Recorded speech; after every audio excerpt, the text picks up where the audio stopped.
Assalamualaikum warahmatullahi wabarakatuh. Ketemu lagi dengan kita Sobat Hijau di acara Ngabuburit di Hutan. Masih dalam kondisi berpuasa dan selalu dalam keadaan sehat. Baik, saya Nuke Mutikania, saya lagi-lagi akan mengajak Sobat Hijau semua untuk ngobrol di hutan.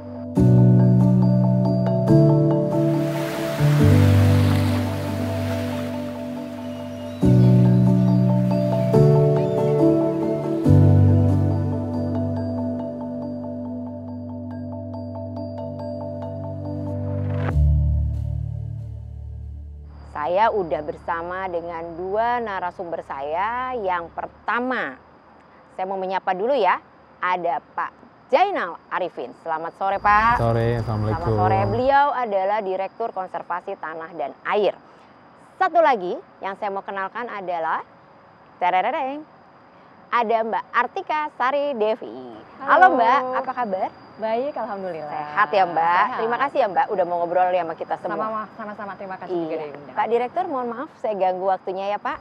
Yes, Gak makasih, apa-apa nggak ya apa-apa. Pak. Harus nggak apa-apa Pak. Iya dong. Iya dong Pak. Pak, ini saya pengen ngobrol tentang hutan yang nggak ada di sini. Ah, apa tuh? Gimana? Boleh. Boleh ya Pak ya? Hutan mangrove Pak. Ada banyak hutan mangrove Pak di Indonesia? Iya, sebenarnya nggak ada pohon yang namanya pohon mangrove sebenarnya. Jadi mangrove itu sebenarnya kumpulan tanaman, kumpulan spesies yang dipengaruhi oleh pasang surut.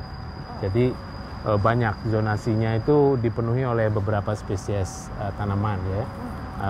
Mulai dari Avicennia paling depan sampai dengan nipah paling belakang. Di Indonesia berdasarkan hasil pemutakhiran peta mangrove nasional kita di tahun 2021 itu existingnya aja ada 3,36 juta. 3,36 juta hektar. Itu 20% dari total mangrove dunia. Jadi kita kalau secara negara kita punya mangrove paling luas. Wow. Gitu. Keren Paling ya. luas. Itu belum lagi termasuk potensi habitatnya.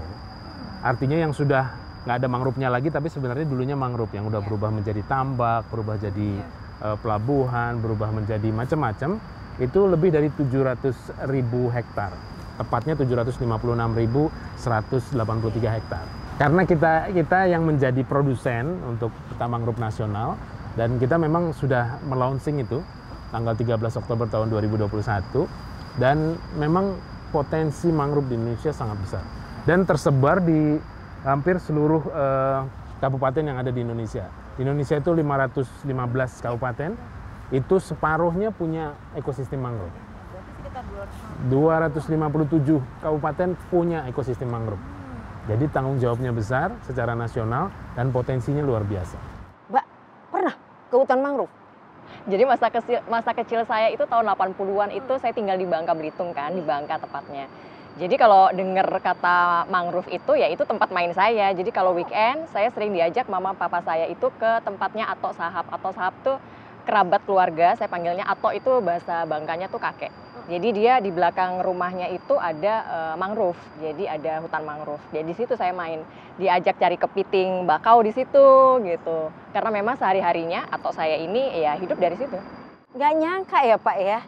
Iya, kita pikir cuma taunya cuma kota, mall gitu ya Pak ya. Ternyata tahu loh Jadi Pak. ngomongin mangrove gini saya jadi kangen, tapi mungkin agak sedikit bergeser ya. Dari tahun 80-an sampai sekarang 2000-an saya kembali ke Selindung, nama daerahnya itu Selindung di Bangka Belitung. Sekarang udah berubah sih memang. Udah beberapa sudah beralih fungsi jadi tambak, ada tambak udang dan macam-macam. Itu yang saya kangenin gitu. Kalau Mbak Tika ini biasa bermain di mangrove gitu ya Pak. Tadi kan kalau kata Bapak, mangrove itu sebenarnya bukan pohon gitu ya.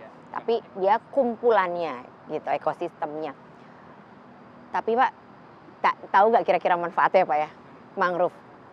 Jadi Kalau Bapak pasti tahu. insya Allah. Iya. Gimana Pak manfaatnya Pak? Ya banyak banget mangrove itu ya. Jadi tadi udah disebutin tuh sama Mbak Atika.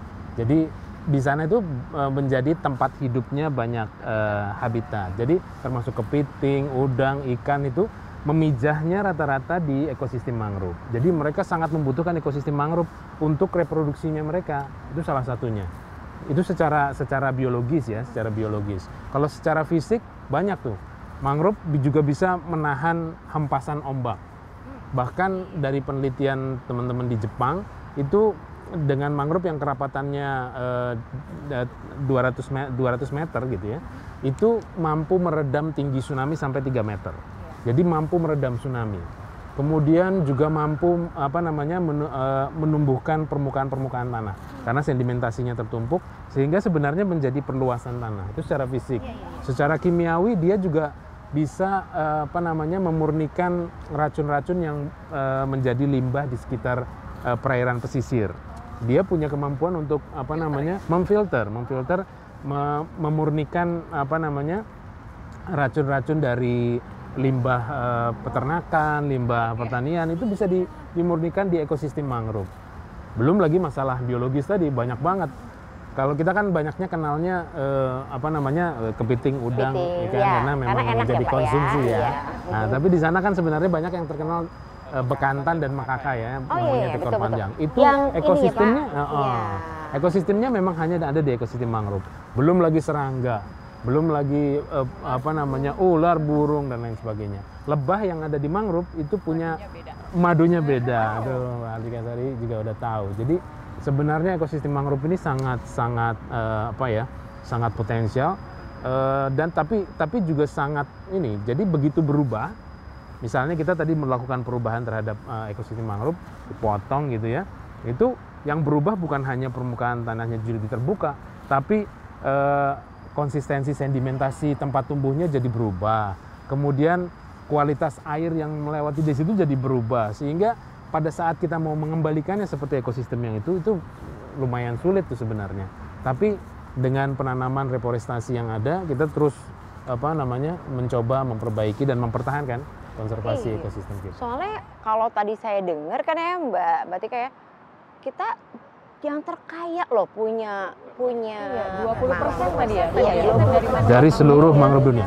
Mangrove dunia itu 16,5 juta lah kira-kira gitu.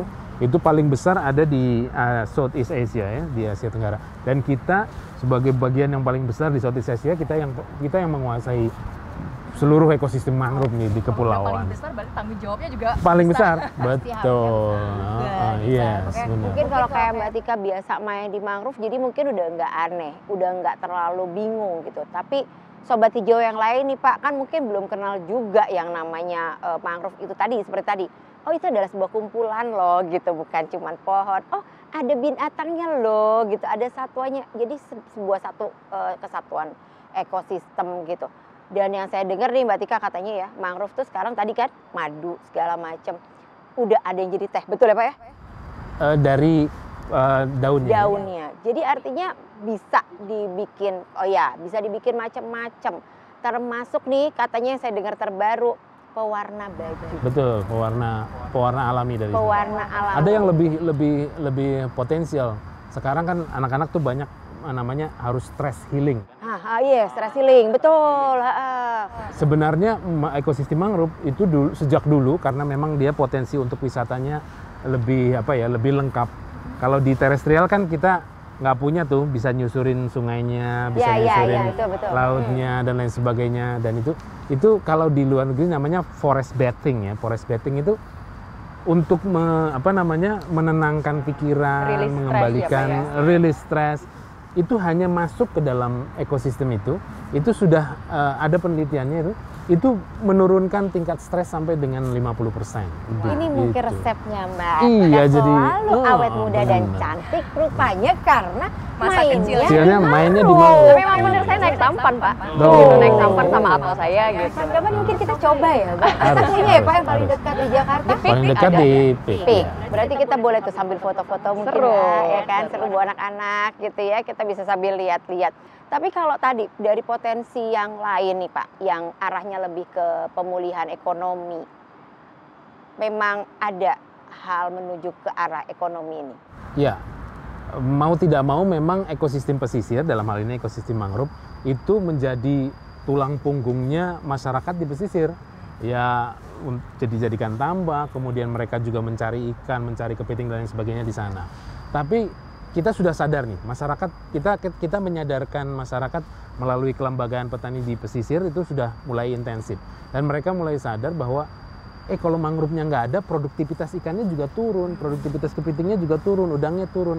Mereka sudah secara ini langsung menanam sendiri gitu. Dan kita juga mendorong penanaman itu supaya mereka juga ikut menikmati hasilnya dari produktivitas ekosistem pesisir, ekosistem mangrove, dan juga mendapatkan tambahan penghasilan langsung lah dari kegiatan rehabilitasi mangrove. Tahun lalu, tahun 2020 pada saat pemulihan ekonomi nasional, kita menstimulus ekonomi masyarakat pesisir melalui penanaman mangrove dan berhasil menanam sekitar 17.000 hektar di seluruh Indonesia. Dan itu langsung terasa? Langsung terasa karena kita membayar HOK mereka itu langsung account to account. Jadi langsung ke rekening mereka. Dan itu betul-betul menjadi stimulus ekonomi di saat pandemi ya. Di saat pandemi pada itu yang memang mereka banyak terkena dampaknya dan luar biasa manfaatnya buat mereka. Iya Mbak, tadi kan kita udah dengar nih ada potensi dari mangrove ya, bisa untuk fashion juga ya Pak ya.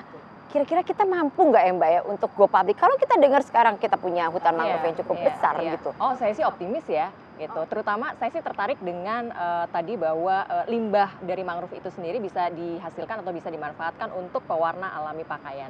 Di mana sekarang masyarakat dunia sedang concern sama namanya eco green gitu. Jadi segala sesuatu yang sifatnya minim limbah gitu, pemanfaatan sebisa mungkin tidak menimbulkan limbah gitu. Jadi dan apalagi pewarna tekstil yang dihasilkan dari mangrove ini itu ternyata sangat pas untuk mereka yang alergi gitu. Jadi bukannya tidak mungkin bisa bersaing dengan tekstil dunia ya gitu ya, dengan top brand yang sekarang makin peduli sama sustainability gitu. Pak, ingat Pak ya. Jadi besok para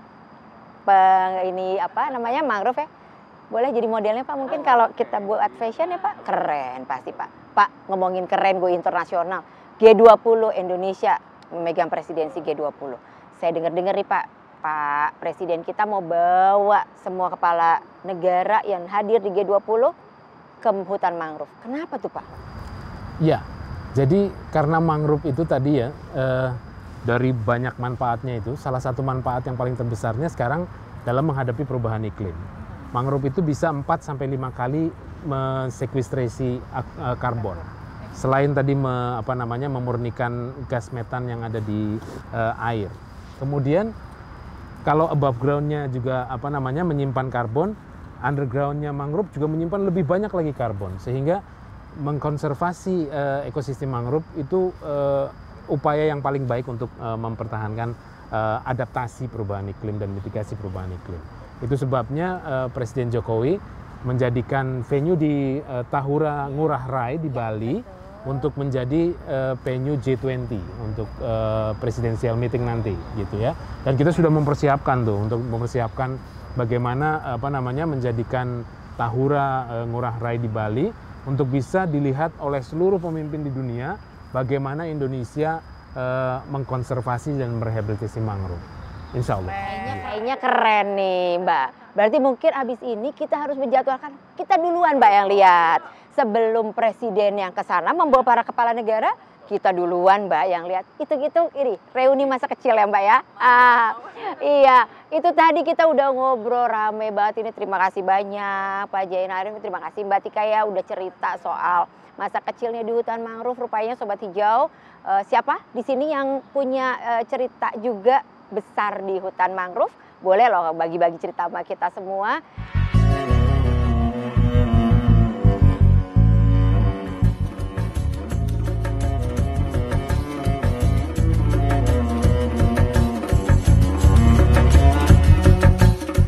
Ini rasanya sudah mau mendekati jelang buka puasa, jadi kita semua sama-sama juga mau mencari bukaan puasa. Buat Sobat Hijau yang lain, selamat berbuka puasa. Wabillahi taufiq wal hidayah. Wassalamualaikum warahmatullahi wabarakatuh.